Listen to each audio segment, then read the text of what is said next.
This is CTV News with Nafisa Karim. Many of us have more in our businesses invested than we do in our homes. We care about this space. We care about the people in this space. Neighborhood Network, how a new initiative is bringing hope to downtown Victoria business owners. Also tonight. The water was everywhere, like it was over our lawn and over the road and up to our house. The aftermath of the storm. Victoria homeowners are cleaning up following yesterday's downpour. Plus, Adam finds out the story behind a Colwood post box that's helping kids correspond with Kris Kringle. Later on the Sawatsky sign-off. Good evening. Thank you for joining us. Homeowners in Greater Victoria are mopping up after another soggy night of rain and high winds. The City of Victoria is calling it a 1 in 10-year event over a 6-hour period. People who live around Bowker Creek on the Saanich side of the border are among those cleaning up.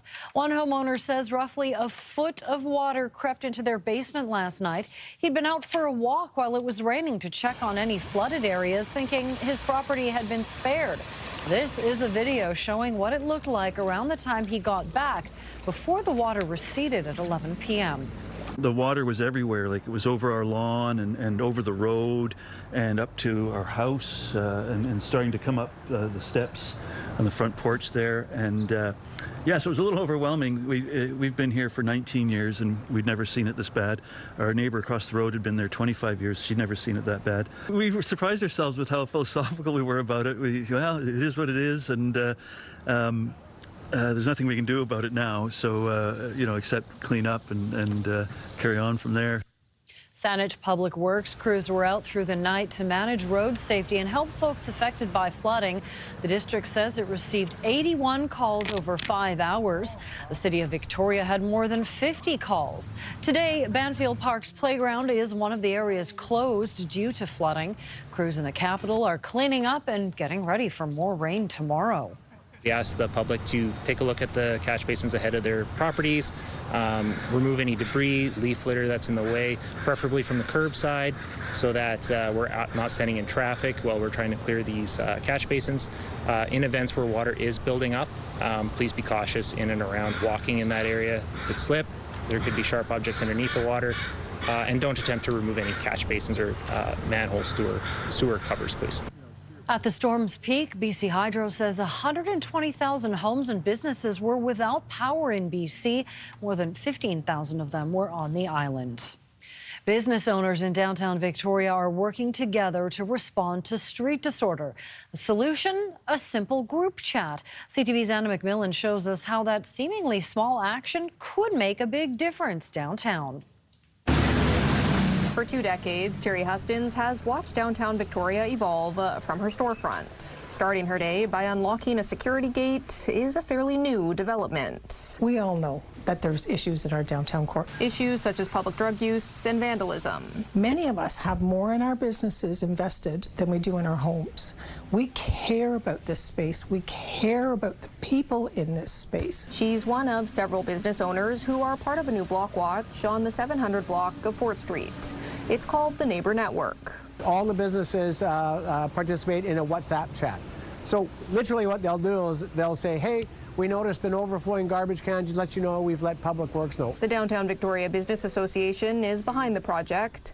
It's introducing business owners to police and bylaw officers and is teaching them who to call when issues arise. Right now, we are looking in alcoves for people. This Vic PD officer says in recent years, calls about street disorder have become more frequent. Mental health, addictions, everything that you hear already in the news, we are dealing with on a daily basis. This summer, the Downtown Victoria Business Association asked all 3 levels of government for help. The city has responded with more police patrols and more bylaw, and we are seeing improvements. We asked the federal government around bail reform. They have a large piece of legislation right now on bail reform. The ask to the province was for immediate access to mental health and addictions treatment. We are still waiting, quite frankly, for the province to have a response on the same level as the city and the federal government. While the DVBA and local business owners wait, they're optimistic that the minimal effort it takes to flag issues together translates to major improvements. I'm so proud of our downtown, the businesses that are here. I think we're all pretty awesome. The hope is to expand the neighbor network to new blocks this spring to help downtown evolve in a positive direction. Anna McMillan, CTV News, Victoria. Canadian Armed Forces are not immune to the housing crisis across the country and are taking a unique approach to address the issue. As CTV's Andy Garland shows us, the federal government is acquiring new move-in ready apartment complexes to house those who serve. 2, 1. The ribbon has been cut for a new housing complex in Courtney. This is just more housing for people in our community, and I think far too long, the base has had some real challenges with housing. The new 52-unit apartment building in the heart of Courtney has been acquired by the Department of National Defense. We have a housing shortage, certainly an availability shortage, and pricing challenges for our members. So buying this building today is a big step for us. Over the next decade, $1.5 billion is expected to be invested into infrastructure projects at 19 Wing Comox, with hundreds of more Armed Forces members stationed in the valley. We anticipate that we're going to grow by another 600 members over the next 10 years or so, so buying a building for them to be able to live in just made a lot of sense for us. The new housing is a part of the federal government's plan to build more than 800 units of military housing over the next 20 years. Today is one step of the process as we get started to build out housing across, as I said, from Victoria all the way to Halifax and in between. 19 Wing is looking to build additional housing on base and say it's rare for the armed forces to own housing off-site. I've served for 28 years now, and this is the second time I've heard of us doing something like this, and the first time was only about a month before down in Esquimalt in Victoria. In October, the Department of National Defense acquired a new 37-unit building in View Royal for CFB Esquimalt members. The desire to live closer to base, to live on base, and to be readily accessible for operational needs is paramount. Members are expected to move in early this new year. Andy Garland, CTV News, Courtney.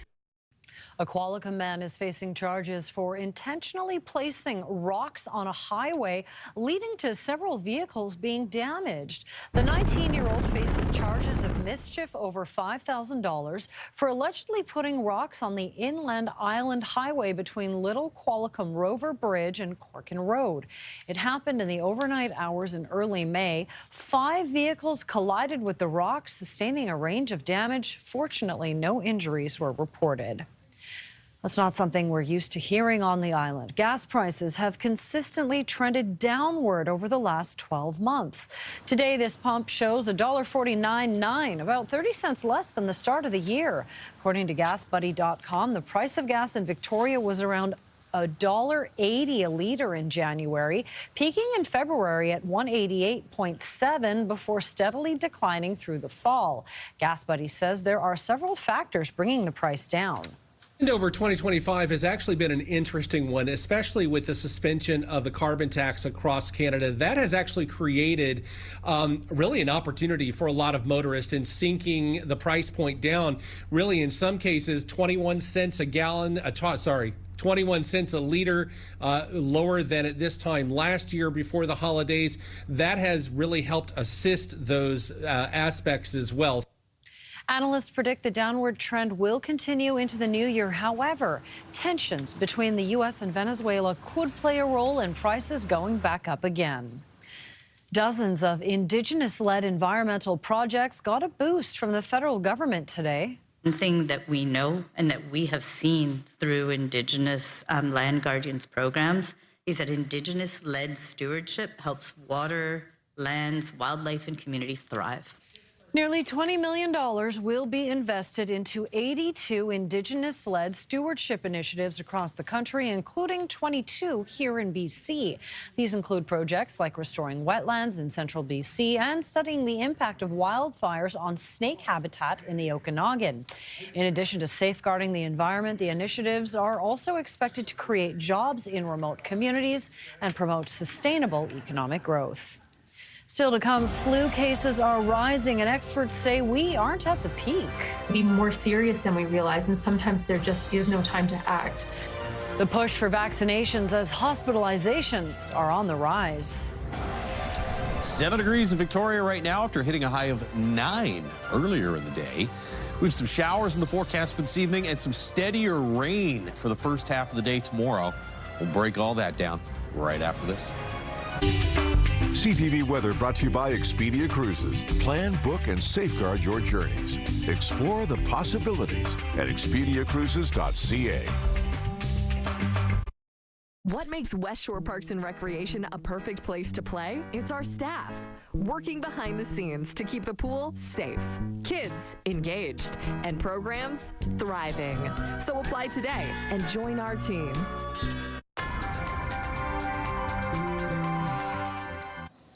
Well, Josh, more rain coming.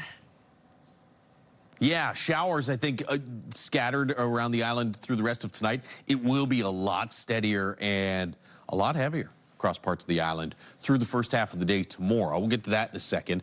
Wind has been gusting in the last hour or so to about 30 kilometers per hour. Really, for most of the day, wasn't all that bad after a really gusty start to the day. You get some 6s and 7s across the island for current temperatures, and there are your scattered showers already making their way across some areas of the southern half of the island, really. This will continue off and on through the rest of this evening. And then look at that intensify overnight and early tomorrow morning.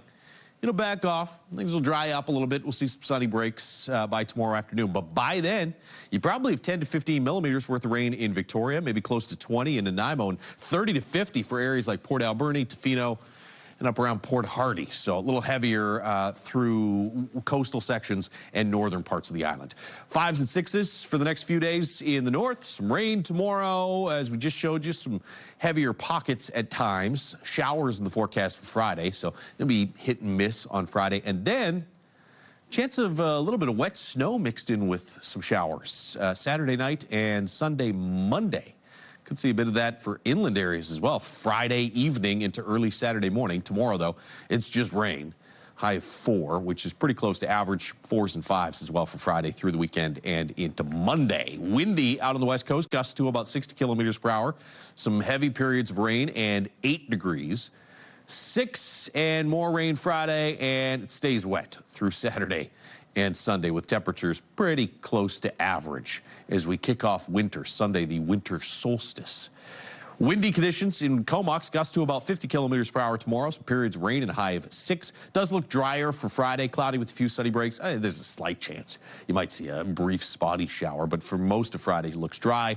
Showers return for Saturday, and then a mix of sun and cloud on Sunday. There as well, you have a chance of a rain-snow mix by Monday. 7 degrees in Nanaimo. Showers tomorrow. It doesn't look as heavy through the afternoon hours as what we'll see in the morning. About 6 for daytime highs Friday, Saturday. Again, there's a slight chance of maybe a hit-and-miss shower on Friday, but for most of the day, just mostly cloudy skies. And late in the day, Saturday, could see a few showers as well. In Victoria, 6 degrees tomorrow morning. Rain, well, showers tonight, and then steadier rain through the first half of the day. In the afternoon, we'll call it about a 30% chance of a scattered shower. Wind looks like it's going to be a fairly significant factor, especially late in the day tomorrow. Gusts early in the day to about 30 or 40 kilometers per hour. We could see gusts up around 70, it looks like, by tomorrow evening. 8 degrees on Friday, mostly cloudy skies. Some rain starting late in the day and carrying through into Saturday and Sunday. It looks like it'll be off and on, but you might actually see a good 10 to 20 millimeters worth of rain through the course of the weekend with daytime highs pretty close to average, somewhere in that 7 or 8 degree range. CTV Weather is brought to you by Expedia Cruises for air, land, and sea vacations. So, last few days of autumn, Nafisa says. Winter officially starts on Sunday, and it actually looks like we'll see a little bit of a cool down for the first few days of winter early next week. All right, good to know. Thank you. Well, flu cases are rising across the country, and experts say the peak is still a ways off. CTV's Annie Bergeron-Oliver has more on what doctors are expecting. The flu hits every year, but the strain of influenza A circulating now is hitting harder and faster than ever. Well, it causes a severe pneumonia that can cause the lungs to break down. There can be a secondary bacterial infection. There can be widespread infection known as sepsis. Doctors say severe complications are rare, but nationally, flu-related hospitalizations are increasing, especially in kids 4 or younger and among those over 65. In Ontario alone, new ICU admissions are up 127%, with confirmed flu cases up by 150%. In Nova Scotia, like elsewhere, doctors are preparing for a surge in cases, especially among kids around the holidays. We tend to underappreciate the need for vaccination, and I certainly know in Nova Scotia, our uptake of vaccine in infants and young children is far from where ideally we'd like to have it. Whatever protection you can get, it does make a difference. Jill Promoli knows firsthand how devastating the flu can be. Her son Jude was a healthy 2-year-old when he got influenza B and died. Even when we lost Jude, it was a shock to us that we had lost him to something like the flu. She's now spent nearly 10 years encouraging people to take the flu seriously and encouraging them to get vaccinated. It can be faster than we realize, and it can be more serious than we realize, and sometimes there just is no time to act. So the more steps that you can take to prevent getting the flu into your home in the first place, the better. Doctors say the influenza outbreaks are starting earlier than usual, and they're encouraging everyone to get vaccinated. Annie Bergeron-Oliver, CTV News, Ottawa. Alberta's Premier Danielle Smith is firing back at Skate Canada, calling the organization's declaration of her province as a no-go zone disgraceful. Skate Canada says the province's recent controversial law prohibiting transgender athletes from participating in female-only sports doesn't meet its own standards, and the standoff over the issue is raising questions beyond skating. CTV's Rachel Aiello has the story. They get 2 here in 10 to win. Curling Canada says it has no plans to move its upcoming events out of Alberta in light of the province's restrictions on transgender athletes. The World Women's Curling Championship is being held in Calgary in March. And in a statement to CTV News, the national governing body for the sport says the consequences of pulling out would have a significant financial impact on Curling Alberta, and that the organization continues to support the rights of all athletes to participate in the sport in the manner in which they choose. Loose in front. Good stop. Rebound, score! Hockey Canada also tells us it has no plans to adjust its event schedule at this time. Canada. After Skate Canada announced its boycott, citing Alberta's ban on trans athletes participating in female amateur sports, Premier Danielle Smith demanded an apology, while LGBTQ2S+ advocates celebrated the decision. If reason and the will of the voters is not being, utilized by our government, then it's going to have to be our dollars at our events that are communicating to them what is right. Canada's Secretary of State for Sport says while these organizations make decisions independently based on evidence and athletes' rights, the federal government believes in a sport system that provides opportunities for all Canadians to participate and excel without discrimination. We reached out to several other winter sporting organizations to see if they plan to change their policies, but have yet to hear back. Rachel Aiello, CTV News, Ottawa. Coming up, Merry Mail, why a Colwood couple is stepping up to support who they call the Postmaster Elves. Next on the Sawatsky Sign-Off. Tina, the Tina Turner musical, is coming to the Royal Theatre next month, and CTV wants to send you. Text Tina to 71010 with your name for your chance to win 4 box seats. For more info, visit ctvnewsvi.ca.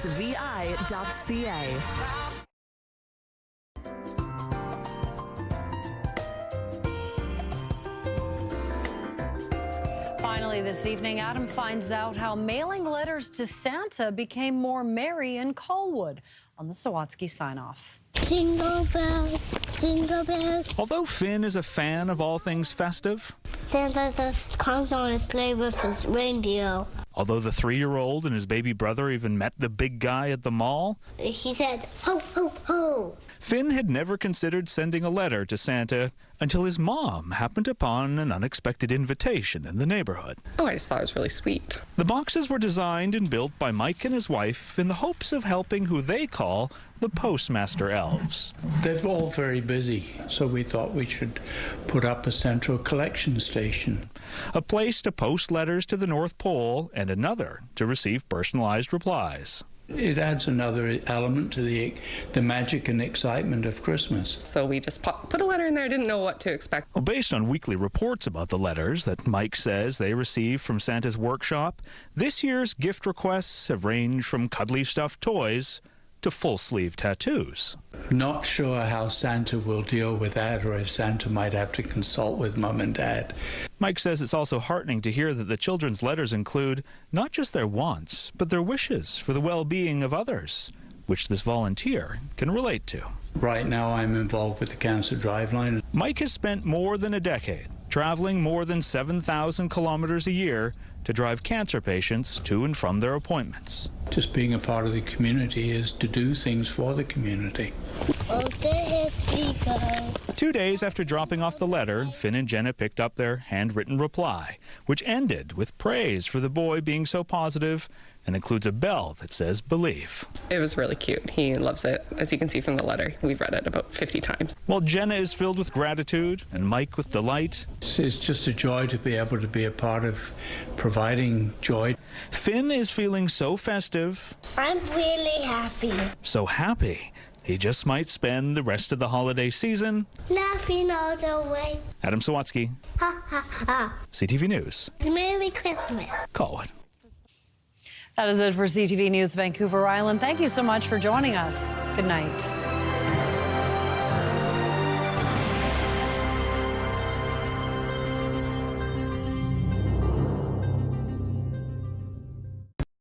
Today on CTV News, wild weather. And all of a sudden we heard the wind kicking up and it was making a hell of a racket. And then we woke up to no power. A windstorm makes a mess of Metro Vancouver and the Fraser Valley. Trees down, knocking out power to more than 100,000 homes and businesses. Also tonight. Our passports are still out there, and we don't really know what to do at this point. Failure to deliver. A BC woman and her daughter trying to move to LA stuck in limbo after Purolator lost their passports. And quite frankly, after years of record-breaking numbers of people coming to British Columbia to Canada, it gives us a moment to breathe. Going, gone. Why more people are leaving BC than coming in and what it means for our economy.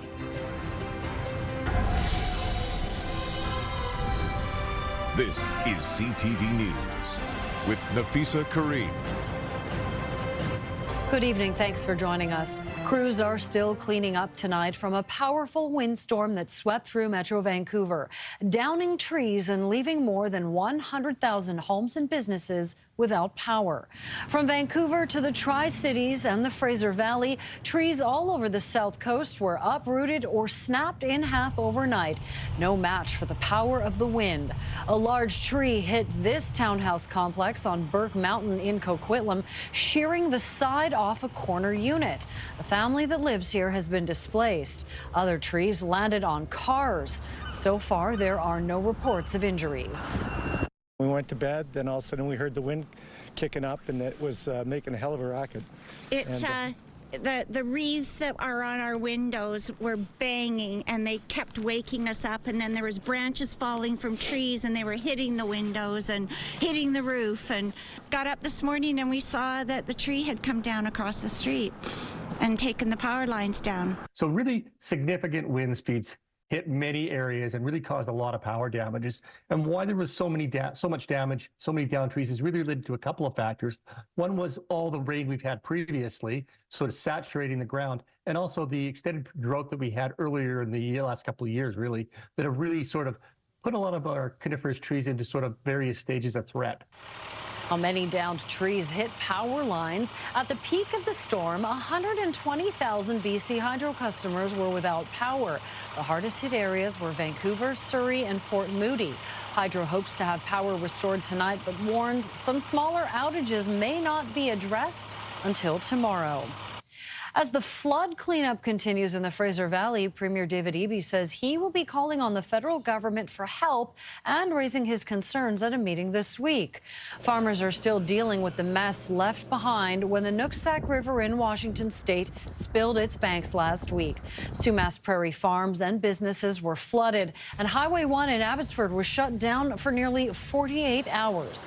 Eby says the impacts have been devastating, and he will be talking about flood prevention at the First Minister's meeting tomorrow with the Prime Minister and other premiers. This is also a national issue. This is our Highway 1. This is a major goods corridor for the entire country. and addressing Highway 1 stability, ensuring that it's protected from floods from Washington State. EB met with farmers and city officials in Abbotsford yesterday. It's estimated more than 175,000 birds were lost on poultry farms during the flood. That's on top of damage to structures. Surrey police are investigating after a man was struck by a shuttle-style bus. It happened just before 5 p.m. yesterday near Highway 10 and 180th Street. Video from the scene shows a community shuttle bus and multiple ambulances on the road. Paramedics treated one person at the scene before they were taken to hospital with minor injuries. The cause of the crash remains under investigation. The Premier made his case for BC to a federal panel preparing to shell out billions for infrastructure projects. Speaking to reporters this afternoon, David Eby made the case for the feds to contribute to the Massey Tunnel replacement, access to ports, and investments in infrastructure like the flood-damaged freeway. He's also bullish on new mining projects while trying to lure the new Defence Security and Resilience Bank to Vancouver. He believes the average British Columbian will benefit from his focus on these priorities.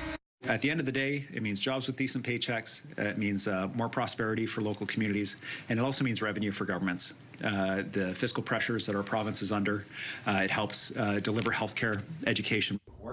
Key decisions by companies and the feds are expected in the coming months.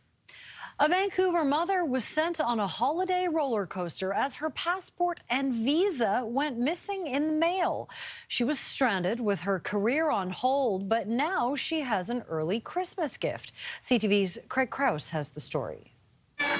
Days before Christmas, a Vancouver family received an unwelcome surprise. Our passports are still out there, and we don't really know what to do at this point. Gabrielle Van Claveren and her daughter's passport and visa were nowhere to be found.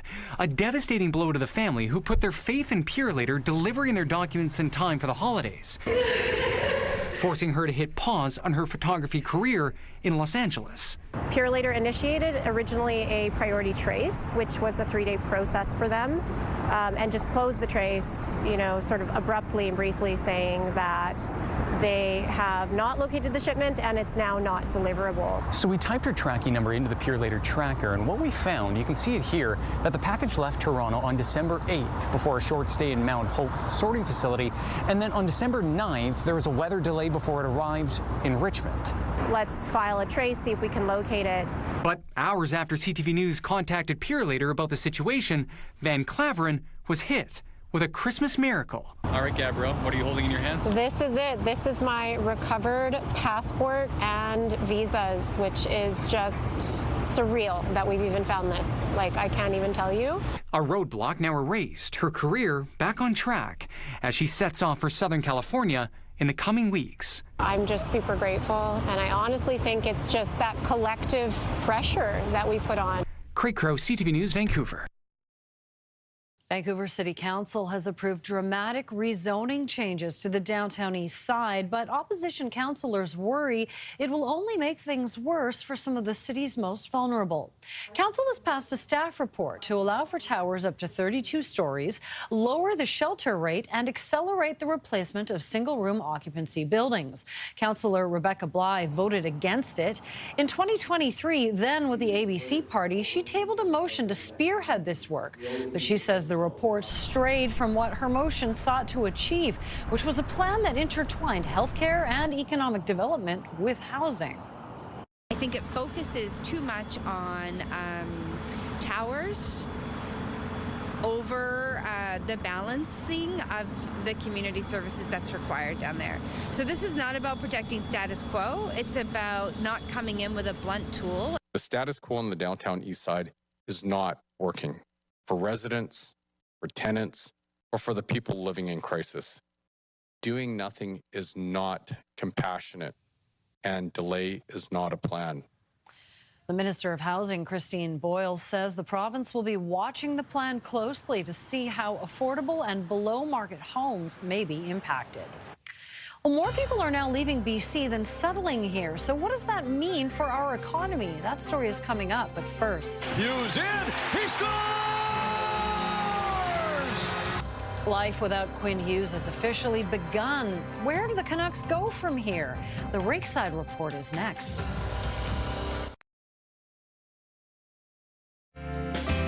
Ringside Report, brought to you by CapitalDirect.ca. Let's make your vision a reality with Capital Direct. Call and talk to our team today. The Vancouver Canucks are undefeated since trading captain Quinn Hughes. Granted, it's only been a couple games, but the new young players they've acquired are already pitching in. In this week's Ringside Report, CTV's Ben Milger has more on the new makeup of the team as it enters a rebuilding phase.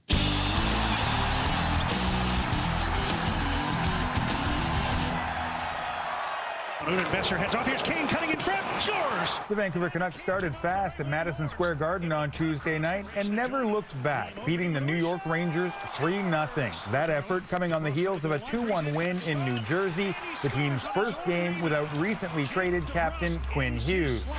Steve Williams centers, and that went off a devil in. The centerpiece of that trade, rookie defenseman Steve Williams scored a goal and added an assist in his first game as a Canuck. Of course, it feels good, but I think the biggest thing is we got the win, and hopefully we kind of take this with some momentum and go upward. After weeks of uncertainty and trade rumors, integrating the new guys seemed to ease the tension and even brought some smiles. It's been nice. We had a team dinner after the Jersey game, and it's kind of the environment that we get to bond with the new guys, and seems like they're fitting in great. So far so good. Thatcher Demko played a huge role in this week's success, surrendering just one goal in the two victories. When a goalie's seen it like that, the D just do their job. If it's they let them have the strong side shot. They know Demmer's there, but it gives all our players a lot of confidence. Despite stringing together back-to-back wins for the first time in nearly 2 months, the Canucks remain in last place in the league. They may now look to unload some more veterans in the trade market, hoping to acquire more draft picks to go with the first rounder they received from Minnesota in the Hughes deal.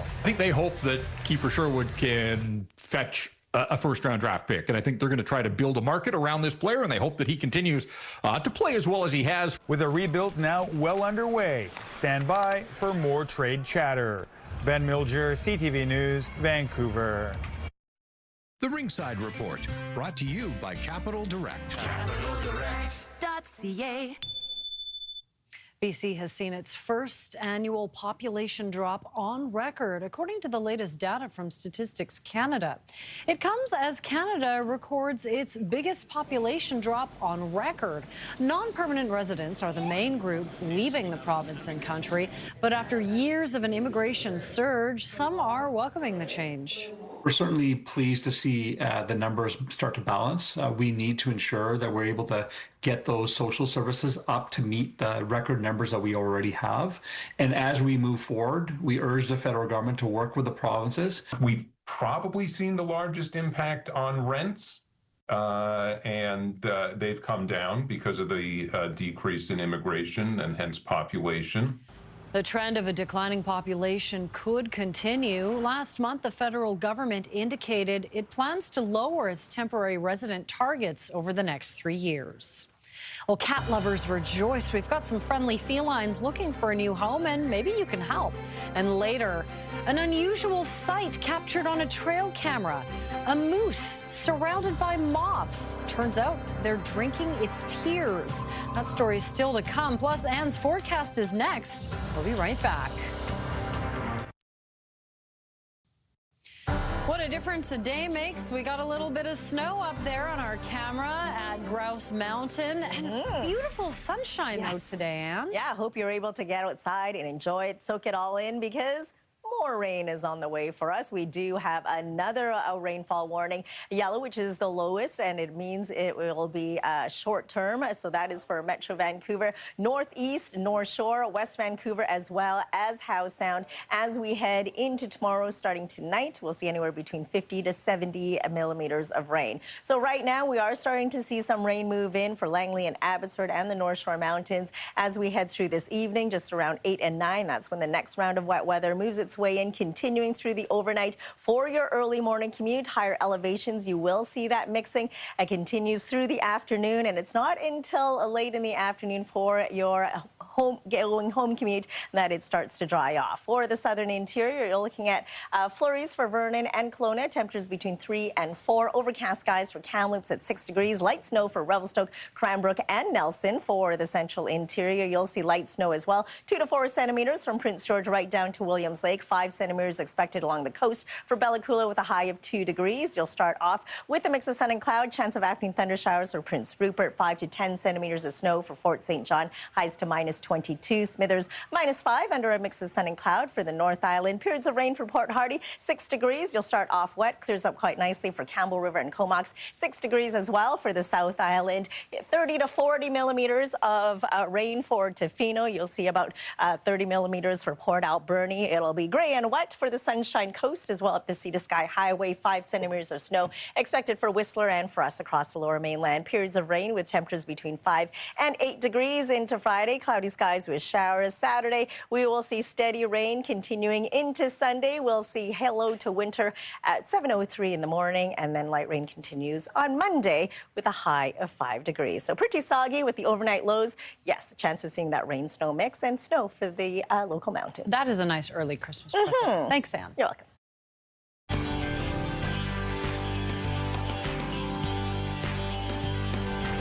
Time for Homeward Bound, our weekly segment where we introduce you to furry friends from local rescues that are looking for their forever home. And here are some pets from the Feline Advocate Society known as Abby Cat Daddy.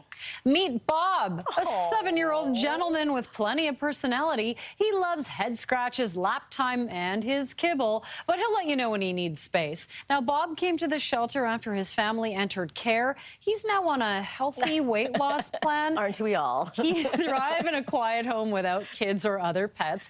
Bob's healthy, ready, and waiting for someone to love him on his terms. I love Bob. And Aria is a 4-month-old kitten and a little princess in training. She loves to be held and often sneaks away from her siblings to curl up on her foster mom's lap.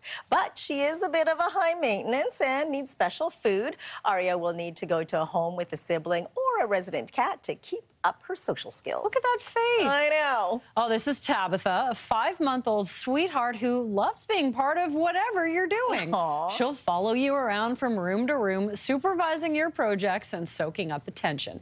Tabitha is gentle, playful, and adores other cats. Once she feels at home, she blossoms into an affectionate companion who loves head scratches and naps. I like head scratches and naps, Me too. All right, she is ready for anyone who loves that as well. For more information, head to abbycatdaddy.ca. Thank you, Anne. Welcome.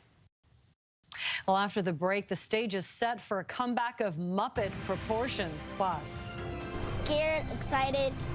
I'm just all emotions right now. Ooh, I'd be all up in my feelings, too, if I was going on a special flight to the North Pole. We'll catch up with some kids who got a one-way ticket to see the big guy in the red suit. And their smiles, well, you'll see. Stay with us.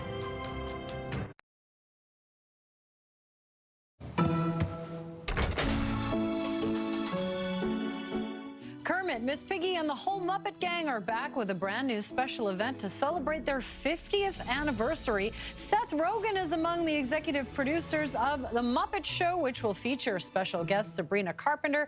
You can watch it on Disney Plus and ABC on February 4th. The star of a science fiction cult classic has died. Gil Gerard was the lead actor in the film and television show Buck Rogers in the 25th Century. The series had a short but influential run from 1979 to 1981. Gerard's manager says he died at the age of 82 from a rare, aggressive form of cancer. His wife posted a message he left for fans saying, "Don't waste your time on anything that doesn't thrill you or bring you love. See you out there somewhere in the cosmos." The Academy Awards have announced they will be saying goodbye to television screens, and they're taking the show to the digital stage. And the Oscar goes to Mikey Madison. The Academy of Motion Picture Arts and Sciences announced today that beginning in 2029, the Oscars will be on YouTube. The Academy signed a multi-year deal with the video sharing service, giving it exclusive global rights. The move signifies a shift in the media industry as streaming platforms continue to gain power from veteran broadcast stations. The streaming deal with YouTube runs through 2033. Now, the preview of CTV News at 6, Mi-Jung Lee. Nafisa, powerful winds made a mess throughout the lower mainland. The storm toppled trees onto hydro lines, knocking out power for more than 100,000 people. Crews are right now scrambling to restore electricity, but thousands remain in the dark. How long before the lights go back on? And the dark side of AI. Fiddler Ashley McIsaac says an online search confused him with another man and wrongly labeled him a sex offender. The impact on his career. And what former Vancouver Canuck Willie Mitchell is saying about sexual assault allegations against him in a civil lawsuit. We'll have more at 6. Nafisa? Thanks, Mi-Jung. A surreal sight was caught on a trail camera. Moths feeding on the tears of a moose. Plus, an airline flies sick kids to the North Pole. CNN's Jeremy Roth has today's Take a Look at this. Okay, this is a weird one. Take a look at a trail cam clip that experts say appears to capture moths drinking the tears of a North American bull moose. The strange footage captured by the Vermont Fish and Wildlife Department became the basis for a University of Vermont study published in the journal Ecosphere, which focused on lacryphagy, a known phenomenon where insects feed on other animals' tears for vital minerals and nutrients, similar to how bees mine flowers for nectar. However, the study said the images of the Vermont encounter may be the very first known documentation of the practice involving moths feeding on moose tears. Given that documented lacryphagy cases originate overwhelmingly from tropical regions, researchers are hoping this newly revealed North American evidence may open their eyes to new biogeographical data on this rare, albeit strange, phenomenon. Now to tears of joy, which is what I had watching wide-eyed children take a fantastical fantasy flight to the North Pole. Scared, excited. I'm just all emotions right now. Every year, multiple airlines put on elaborate seasonal simulations in airports all around the U.S. for kids facing serious medical challenges. We're going to get you to the North Pole as safely and quickly as we can. Thanks, and welcome aboard. Jingle bell, jingle all the way. The pint-sized passengers fly the fantasy skies, then emerge from the plane to see the big man himself and deliver their wishes. My goodness, how are you? Have you been good? It's a whimsical and welcome distraction for the kids and the parents, allowing them to put their worries aside for a day and focus on the magic of the season. For Take a Look at This, I'm Jeremy Roth. I don't think anyone in this room didn't have a smile on their face while watching that. Hey, speaking of flying, we need to fuel up the jet. Okay. We need to go to New York City. Okay. Because a musical that blends the songs of Canadian icon with the story of Titanic is going to Broadway next year. It's been 84 years, and I can still smell the fresh paint. Titanic was called the Ship of Dreams. And it was. Oh, it really was. This is called Titanic. Celine Dion doesn't just sing the theme song of James Cameron's 1997 movie Titanic. She claims to be a survivor and tells the story through her eyes because, of course, it is a spoof musical, and it'll debut on Broadway on April 12th after a 3-year run off Broadway. Let's hope it comes to Vancouver. Yes, I'm crossing my fingers. Definitely want to see that. All right, let's check out these wild waves in Okanagan Lake. Thanks, Jane, for sending this one in, and you can email us at scenicsnapshot@ctv.ca for your photo. Mi-Jung will be back at 6 right now. Here's Sandy Ronaldo with CTV National News. See ya.